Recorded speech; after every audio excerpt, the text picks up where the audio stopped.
Hi everyone, I am CA Mehak Dhingra and you are watching my channel CA Mehak Dhingra Uncut, and if on Instagram it is CA Mehak Dhingra. So besides being a chartered accountant, I am a banker, mother, daughter, wife, a friend, and why you are watching this? Because I am an author. मेरी book का नाम है अ mother by destiny. तो before I thought कि ये series मैं बनाऊं कि एक बुक राइटिंग का प्रोसेस कैसा होता है और क्या मिथ होते हैं एंड आपको उसको कैसे करना है। तो पहले मैं अपनी जर्नी शेयर कर दूं why I decided to write a book. इससे पहले कि मैं कुछ भूल जाऊं, I made few notes, so I also keep this video crisp. So first thing, even though I am a chartered accountant, ये बुक जो मैंने लिखी है ये मैंने अपने प्रोफेशनल किसी भी एरिया की तरफ नहीं लिखी एंड मैंने कोई मोटिवेशनल बुक भी नहीं लिखी। ये बुक मेरी लाइफ का एक फेज था, उसके ऊपर है। So to give you an idea, एक बुक आप एक ऑटोबायोग्राफी भी हो सकती है, एक किसी इंसिडेंट्स के ऊपर भी हो सकती है, लोगों की जर्नी के ऊपर भी हो सकती है, और कोई आपकी, अगर आपको लगता है कि आप किसी भी माध्यम से किसी लाइफ को चेंज कर सकते हो तो वो भी हो सकती है। तो मैंने अपनी लाइफ के उस फेज को डॉक्यूमेंट किया है बिकॉज मुझे लगा कि शायद उस फेज से बहुत सारे लोग गुजरते हैं और मेरी जर्नी थोड़ी सी ज़्यादा रोलर कोस्टर थी, तो उसमें आपको कुछ स्पाइसेस भी मिलेंगे और पढ़ने में मज़ा भी आएगा। My journey was to come to the point. Again, sharing why I am sharing this video so that आपको एक पेस मिल जाए कि मिथ नेक्स्ट सीरीज में हम इस वीडियो को हम तीन पार्ट्स में करेंगे। First, why I decided to write a book, so that you can build trust on me, that मैं आपको गाइड कर सकती हूँ how to become an author. Second series में हम रखेंगे what are the myths about book writing, and third, how to write a book. Then let's come to the first series, why I decided to become an author. तो मैंने ये कभी सोचा नहीं था और ये कोई प्लान्ड नहीं था। I got married at 21 and I became mother at 23. I became mother before even completing my education, and I just completed my graduation.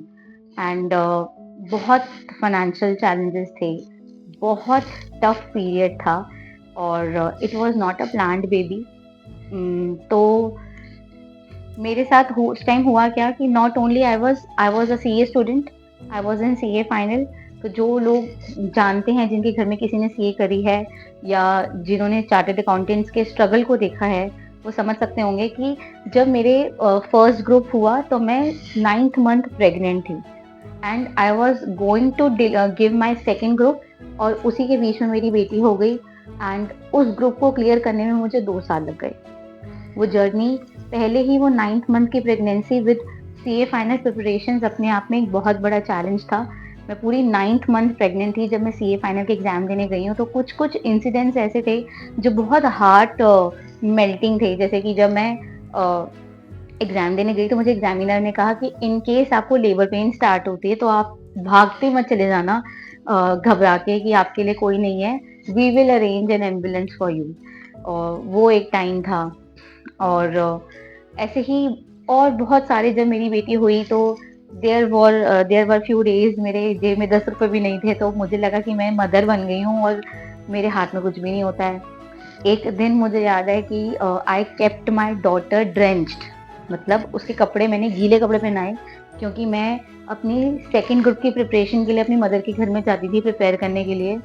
तो जब मैंने उसको ठंडा रखने के लिए वो मई के महीने में वो डाले कपड़े, तो वो इंसिडेंट्स मैं अपनी आंखों में ही गिर गई। एंड पर तब मैंने सोचा कि नहीं, मैं गिव अप नहीं करूंगी चाहे जो मर्जी हो जाए। और एक इंसिडेंस ये था कि करवा चौथ का दिन था और मुझे एपिलेप्सी का अटैक आया और उस टाइम मैं प्रेस कर रही थी और मेरी बेटी मेरे पास ही थी और घर लॉक्ड था, घर में कोई नहीं था। And by God's grace I came in senses, and वरना आग लग जाती और सब कुछ खत्म हो जाता, हम दोनों खत्म हो जाते। तो वो डेस्टिनी थी। तो that is why the book name is the mother by destiny. So ऐसे कुछ इंसिडेंट्स थे, मतलब मेरे लिए पोस्ट प्रेगनेंसी भी ये सिर्फ सिर्फ पोस्टमार्टम डिप्रेशन से डील करना नहीं था। मुझे एक अपनी डिग्री लेनी थी, मुझे अपने फाइनेंसेस सॉर्ट करने थे। I was not physically fit to give in. बाकी जो अब अगर आप किसी इंटरव्यूअर के पॉइंट ऑफ व्यू से देखें, तो मैं उन सीए फ्रेशर्स के साथ डील कर रही थी, उनको compete कर रही थी, जो शायद सिंगल थे, उनके ऊपर कोई रिस्पॉन्सिबिलिटी नहीं थी। तो मुझे इंटरव्यूज में इतने रिजेक्शन मिलते थे। मुझे याद है, मैं नाम नहीं लूंगी, मैंने सारे बड़े ब्रांड्स में इंटरव्यू दिया। तो एक जगह उन्होंने कहा कि आप फिर कभी कहोगे कि मेरे बच्चे को बुखार है, मेरा बच्चा छोटा है, इतने छोटे बच्चे के साथ, और वो भी आपकी जर्नी जस्ट स्टार्ट हो रही है, हम नहीं दे सकते। तो मैं तो इवन टेक्निकल्स तक में भी नहीं पहुंचती थी, और मेरा पैकेज काफ़ी कम से स्टार्ट हुआ। मेरे लिए बाकी सीएस के साथ compete करना बहुत मुश्किल था, बट मैंने 4 गुना मेहनत करी, और जितने भी लोग मेरे साथ के थे, उन्होंने मेरे सब में स्ट्रगल देखा है कि मैं उनके पार तक तो एटलीस्ट आ ही गई थी, and the journey was commendable. तो ये कुछ इंसिडेंट्स थे। तो उस बुक को भी मैंने बहुत सारे हिस्सों में बांटा है, बहुत क्रोनोलॉजिकल ऑर्डर में वो बुक बटी हुई है। कि पहला वो है कि जब वो हुई नहीं थी, फिर कुछ ऐसे इंसिडेंट्स हुए जो नहीं होने चाहिए थे, फिर कुछ ऐसे इंसिडेंट्स प्रोफेशनली हुए जिनसे मैंने डील किया। तो वो बुक मेरे पास एक प्रॉपर जर्नी थी, तो मुझे ज़्यादा सोचना नहीं पड़ा। सो और अगेन एक छोटी सी चीज़ मैं शेयर करना चाहूँगी। लोगों को लगता है कि बुक्स बहुत बड़ी होनी चाहिए, तो जब मैं बुक लिखने लगी तो मेरी बुक बहुत छोटी थी, 129 150 पेजेस की थी। तो जो मेरे कंसल्टेंट थे उन्होंने भी कहा, तो मैंने उन्हें बहुत पोलाइटली और ऑनेस्टली कहा कि यही मेरी जर्नी है, यही मुझे शेयर करना है, इस पे मेरे पास कोई मिर्च मसाला और नहीं है, ये ही मेरे।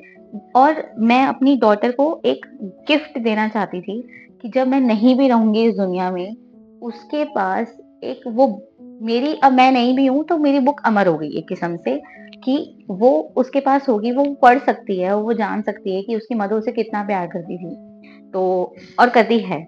So this book was about that.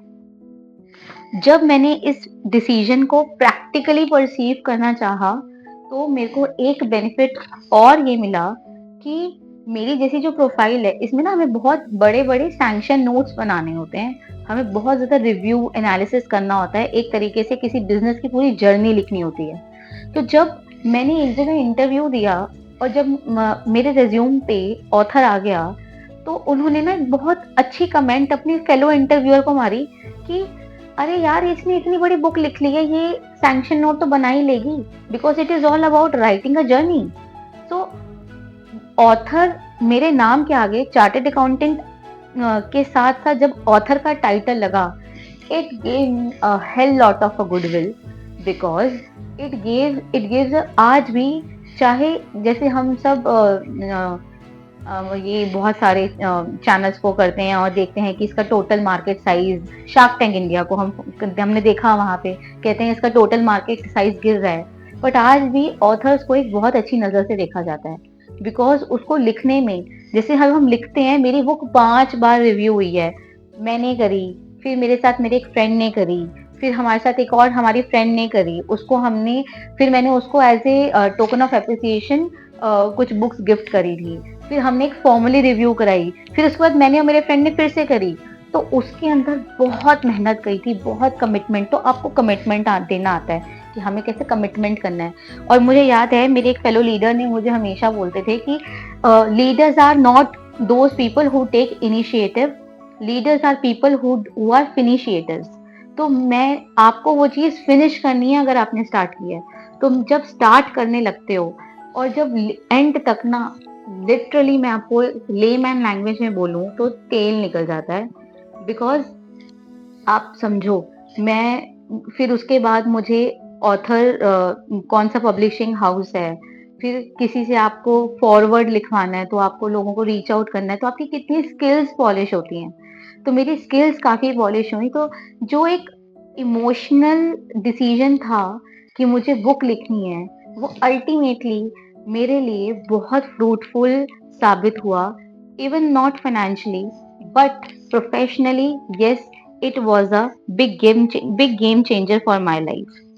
So मैंने ये प्रैक्टिकल बेनिफिट्स परसीव नहीं किए थे, बट क्योंकि मेरी इंटेंशंस प्योर थी तो भगवान ने मेरा साथ दिया and today I am author of a book called mother by destiny.